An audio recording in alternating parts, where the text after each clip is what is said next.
Good morning all the students of 8th class. बेटा हम social science का chapter 3 continue करेंगे आज की क्लास में। Pleat of peasants and artisans, मतलब जो मज़दूर थे और जो कलाकार थे, ठीक है, उनकी क्या दुर्दशा की थी वो हम इस टॉपिक में पढ़ेंगे। The condition of a peasant had become was under the land revenue system introduced by the British। अब जो किसान थे और जो मज़दूर थे उनकी हालत बहुत तरीके से ख़राब कर दी थी, बहुत बुरी तरीके से ख़राब कर दी थी ब्रिटिश के नए लैंड रेवेन्यू सिस्टम ने। The displacement of a old zamindari did not lead to any improvement in the condition of a peasant. और ज़मींदार सिस्टम जो था उनका पुराना, उसके इम्प्रूवमेंट के बाद भी कोई कंडीशन नहीं सुधर रही थी। The demand for revenue is most cases had increases adding their miseries. और उनका जो चीठापन था, दैट मीन्स ब्रिटिश का, उसकी वजह से क्या हो रहा था कि बार बार उनसे नए तरीके के जो रेवेन्यूज़ है वो मांगे जाने लगे। The old cottage industry was ruined with the influx of a British manufacturing good in India. और जो पुरानी कॉटेज इंडस्ट्री थी वो पूरी तरीके से बर्बाद कर दी थी ब्रिटिश मैन्युफैक्चर गुड्स के। The suffering peasantry and artisan plunged themself into a battle of overthrow the British rule.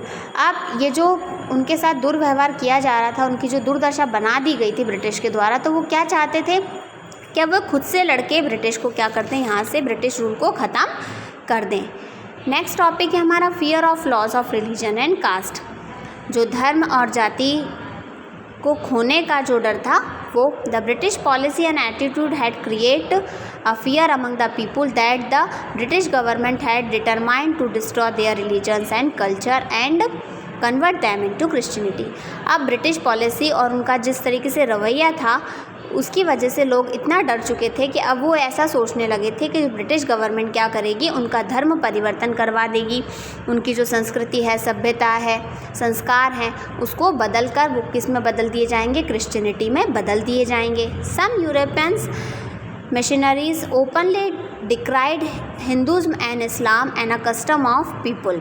Some of social reform measures of a British government added to this fear.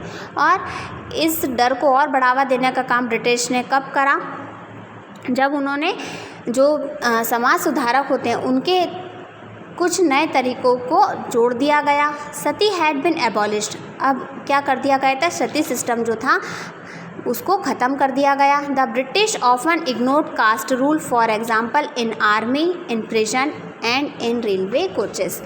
और फिर British ने क्या कर दिया, cast rule को मानना भी बिल्कुल बंद कर दिया। ना वो आर्मी में मानते, ना वो रेलवे कोचेस में मानते, और ना ही वो किसी तरीके के जेल में मानते। The new educational institution, most of which were started by Christian missionaries, were looked upon with suspicions. अब बहुत सारे एजुकेशनल इंस्टीट्यूट जो शिक्षा प्रणाली के तहत उन्होंने लाए थे वो मिशनरीज ही थे। Because some new trends were introduce by the British. क्यों? क्योंकि कुछ नए तरीके के ट्रेंड ब्रिटिश के द्वारा बार बताए जा रहे थे। They were not acceptable to the people, और लोग उसे मान नहीं रहे थे। Hence in the name of a religion they turn against the British.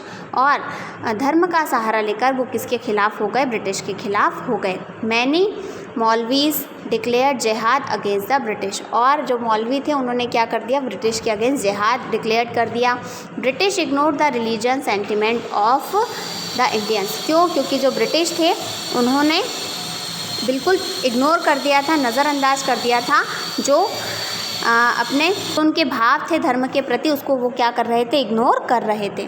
Therefore the fear of losing one religion drove the Indian against the British. और अपने धर्म को वो लोग खो ना दे, इस डर से वो किसके अगेंस्ट चले गए, ब्रिटिश के अगेंस्ट चले गए। ग्रीवनेंस ऑफ अ इंडियन सोल्जर। अब क्या हुआ कि जो इंडियन सोल्जर्स हैं उनकी किस प्रकार से दयनीय दशा बनाई, हम ऐसा कह सकते हैं।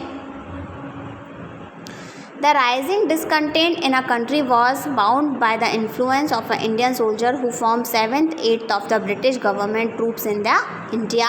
They felt the injustice which the old ruling family in India had been suffering. अब जो 7th 8th ब्रिटिश गवर्नमेंट के ट्रूप्स थे वो किसके द्वारा ही बनाए गए थे, इंडियन सोल्जर्स के द्वारा ही बनाए गए थे। और जो देश में विवाद चल रहा था उसको देखते हुए जो पुराना जो नाइंसाफ़ी हुई थी उनके साथ के जो पुरानी फैमिली के रूल्स हैं वो क्या कर रहे थे, सफ़र कर रहे थे। The increase misery which the common people had to suffer affected the soldiers directly as they were integral part of a Indian society. अब जो कॉमन पीपल थे, ठीक है, वो जो कुछ भी सफ़र कर रहे थे उसका सीधा सीधा प्रभाव किस पे पड़ रहा था, इंडियन सोसाइटी पे ही पड़ रहा था। बिसाइड्स द इंडियन सोल्जर, इसके अलावा इंडियन सोल्जर्स जो हैं had their own specific grievance because of which they became the pioneer of the struggle। और फिर जो ब्रिटिश जो थे वो इस स्ट्रगल के प्रीनियर बन गए।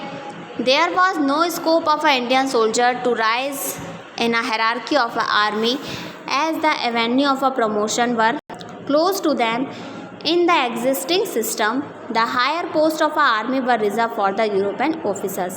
अब क्या हो रहा था कि जो प्रमोशंस वगैरह होते थे या रिजर्वेशन किसको दिया जाता था, यूरोपियन ऑफिसर्स को ही दिया जाता था, इंडियंस को नहीं दिया जाता था।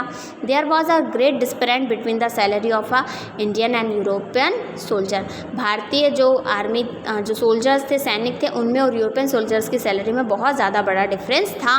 The Indian soldiers were treated with the contempt by the European counterpart।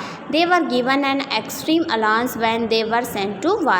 और बहुत कम अलाउंस दिया जाता था जब उन्हें युद्ध में भेजा जाता था इंडियन सोल्जर्स को। तब when a war was over and a territory had helped the conquer was annexed, the alliance was withdrawn। और जैसे ही वो कॉन्क्वायर कर लेते थे या जब्त कर लेते थे, अलायंस को क्या करना होता था, वापस से विड्रॉ करना होता था। At the same time the Indian soldiers were given a new rifle. और उसी समय इंडियन सोल्जर्स को न्यू राइफल जो गन होती है वो भी दी थी। Their cartridges were smeared with cows and a pigs fat as grease. This cartridges had been bitten before loading. This offend the religion sentiment of a both Hindu and a Muslim soldier.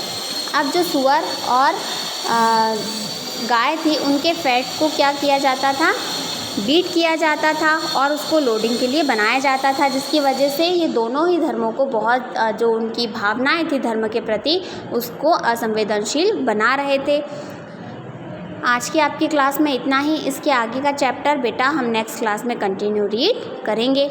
आप में से अगर किसी बच्चे का इस chapter का explanation छूट गया हो या आपके प्रीवियस जो चैप्टर्स हैं उनके एक्सप्लेनेशन छूट गए हैं तो आप लोग स्कूल के यूट्यूब चैनल से उसको समझ सकते हैं।